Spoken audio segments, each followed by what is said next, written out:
మొత్తానికి రేఖకి నోటికాడికొచ్చిన కూడు నేల పాలైపోయింది అన్నట్టయితే అనిపించింది.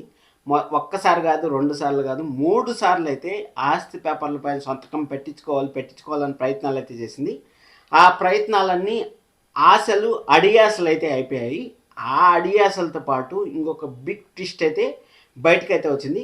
యాంటోనీ అనే ఒక కొత్త క్యారెక్టర్ వచ్చింది కదా. యాంటోనీ అనే క్యారెక్టర్ వచ్చి లక్కీ గురించి, అంటే మనకు ఏక్ నిరంజన్ సినిమాలో మనకు సేమ్ ఇదే విధంగా మా అమ్మోరు చెప్పు అనేసి అక్కడ కూడా సేమ్ టు సేమ్ ఇదే తాగుబోతూ అక్కడ మన ప్రభాస్ గారు అయితే వాళ్ళ అడిగి అలసిపోయిన తర్వాత ఎలాగోలా వాళ్ళ అమ్మోరో కనుక్కుంటారు. అమ్మోరో కనుక్కున్న తర్వాత ఆ స్టోరీ కంప్లీట్ వేరే ఉంటుంది.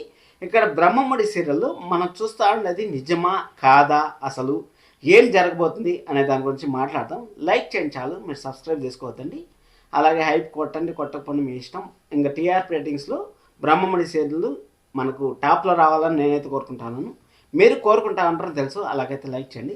సరే నుంచి మనము మొత్తానికి అయితే 3 సార్లు మిస్ అయింది అనేసి అన్నాను కదా. 3 సార్లు ఎక్కడ మిస్ అయిందంటే, ఫస్ట్ మిస్ అయింది వచ్చి మన హిందూ మైనార్టీ తీరిన తర్వాత గ్రాండ్గా భర్త చేసి అక్కడ ఎలాగైనా సరే ఆస్తి పేపర్ల పైన సంతకం పెట్టుకోవాలనుకుంటే హిందూ అయితే కిడ్నాప్ అయిపోయింది. ఒకసారి జరిగితే సరే, రెండోసారి ఎలాగైనా సరే హిందూని పట్టుకొని వచ్చాము. హిందూని పట్టుకొని వచ్చిన తర్వాత మన ఆస్తి పేపర్ల పైన సంతకం పెట్టేయచ్చు అనుకుంటే అక్కడ లాయర్ వచ్చి పెద్ద షాక్ అయితే ఇచ్చాడు. అంటే హిందూకి పెళ్ళవ్వాలి, పెళ్ళైన తర్వాత హిందూ అలాగే తన భర్త ఇద్దరూ కలిసి సంతకం పెడితేనే ఆ ఆస్తి మీకైతే తగ్గుతుంది అనేసి అక్కడ ఒక పెద్ద బిగ్ ట్విస్ట్ అయితే మరొకసారి అయితే, అది మామూలు ట్విస్ట్ కాదు, అది ఎక్స్ట్రాడినరీ ట్విస్ట్ అని మనం అయితే చెప్పుకోవచ్చు.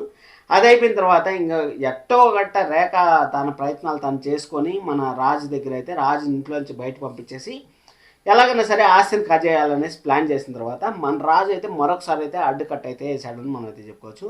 అక్కడ రేఖకైతే మన నందు పాపనైతే పంపించి, అంటే అక్క సంతకం పెడితే సరిపోతుందా, నేను కూడా సంతకం పెట్టాలి కదా అనేసి అదొక బిగ్ ట్విస్ట్ అయితే రివీల్ చేశారు. సూపర్. అంటే 3 ట్విస్టులు మనకు ఆల్మోస్ట్ ఆల్ బ్రహ్మముడి సీరియల్లో మనం వెయిటింగ్ అనేసి వెయిట్ చేస్తాను. అంటే ఎప్పుడు రివీల్ చేస్తారా, ఎప్పుడు నిజాలు బయట పెడతారా అనేసి మనమైతే వెయిట్ చేస్తాను. కానీ ఇక్కడ ఎట్ట అయిపోయిందంటే, ఇన్ని రోజులు అదిగో పాము దొరికేసింది అన్నట్టు చూస్తాను. కానీ ఇప్పుడు కొట్టే తెచ్చా అన్నట్టు. అంటే కట్టె తెచ్చినారు, పాము దొరికింది, అలా టపా అని 4 పెట్లు కొట్టారు, పాము చనిపోయింది అన్నట్టు రేఖనైతే ఒకేసారి అయితే క్లోజ్ చేయాలని ఫిక్స్ అయ్యారు అని అనిపిస్తుంది. రేఖ చాప్టర్ అయితే క్లోజ్ అయిపోతుంది. ఎందుకంటే అక్కడ మనం అప్కమింగ్ ప్రోమోలో చూస్తున్నట్టయితే అక్కడ యాంటోనీ అనే అతను రేఖతో 50 లక్షలు ఇస్తావా లేకపోతే లక్కీనే నీ కొడుకు అనేసి బాగా నన్ను సతాయిస్తాను, చెప్పేమంటావా అనేసి అక్కడ యాంటోనీ అయితే మన రేఖనైతే బెదిరించే సీన్ అయితే మన రాజ్ కంటైతే పడింది. రాజు వచ్చి ఒకే మాట అన్నాడు, లక్కీని నువ్వు పూర్వంలో అంటే ముందుతో చేసిన తప్పుని కప్పిపుచ్చుకొని అందరి ముందర క్షమాపణ చెప్పి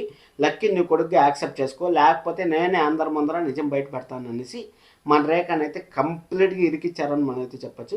రేఖ క్యారెక్టర్ బయటకు వచ్చిన తర్వాత ఇమ్మీడియట్గా హాస్పిటల్లో ఉన్నారు అనేది కూడా మనకైతే బయటకు వచ్చే ఛాన్స్ అయితే ఉంటుంది. ఇంట్రెస్టింగ్ ఎపిసోడ్స్ అయితే వస్తాయి. ఎందుకంటే అక్క చెల్లెళ్ళు ఒకటయ్యారు, వాళ్ళ మధ్య ప్రేమలు ఏదైతే ఎమోషన్స్ లేవు అనుకున్నామో ఆ ఎమోషన్స్ అన్నీ మరొకసారి అయితే క్యారీ అవ్వడానికి సిద్ధంగా ఉందని మనకైతే తెలుస్తుంది. Thank you so much, love you all, bye bye.